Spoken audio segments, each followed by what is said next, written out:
Bonsoir, este completava une crêpe jambon fortage, s'il vous plaît? Ce soir-là, dans une petite ville de France, deux enfants trempés jusqu'aux os sont entrés dans mon vieux petit restaurant au coin de la rue. La grande sœur devait avoir environ 10 ans et son petit frère à peu près 7 ans. Elle tenait dans sa main quelques pièces et des billets tout froissés, puis m'a demandé tout doucement combien coûtait une crêpe jambon fromage. En voyant leurs manteaux trempés et leurs mains rougies par le froid, j'ai eu le cœur serré. Quand la crêpe est arrivée, la grande sœur a tout de suite poussé l'assiette devant son petit frère et lui a dit « Je n'ai pas faim, mange toi ». Le petit garçon l'a cru et s'est mis à manger à grandes bouchées, la tête baissée. Mais le ventre de sa sœur gargouillait déjà clairement. Et pourtant, elle continuait à se retenir. Je n'ai pas pu rester là sans rien faire. Alors je suis retourné en cuisine et j'ai apporté une autre crêpe jambon fromage bien chaude avec un bol de soupe de potiron. Je leur ai dit « Aujourd'hui, j'ai préparé trop de repas pour le personnel. Ce serait dommage de jeter tout ça. Vous pouvez m'aider à le finir ?» Les yeux des deux enfants se sont illuminés d'un coup. Ils m'ont remercié encore et encore. Ce n'est que plus tard que j'ai appris qu'ils n'avaient plus de parents. Ils vivaient tout près, dans une vieille petite chambre sous les toits. À partir de ce jour-là, chaque fois qu'ils passaient devant mon restaurant, je trouvais une excuse pour les faire entrer. Parfois, je disais que j'avais préparé trop de crêpes. Parfois, je disais que j'avais fait trop de soupe.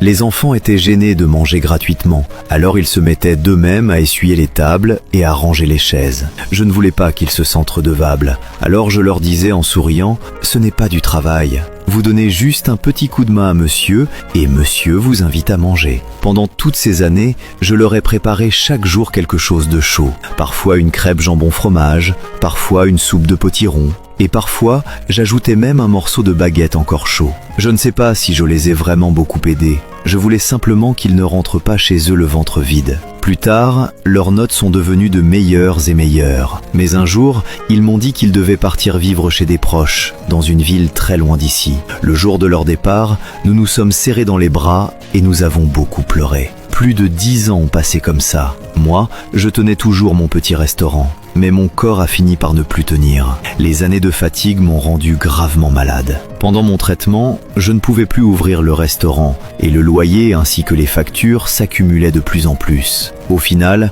je n'ai eu d'autre choix que de vendre ce petit restaurant auquel j'avais consacré plus de la moitié de ma vie. Le dernier jour avant la fermeture, la porte s'est soudain ouverte. Un homme et une femme, habillés très élégamment, sont entrés. Je les ai reconnus au premier regard. C'étaient les deux enfants de cette époque.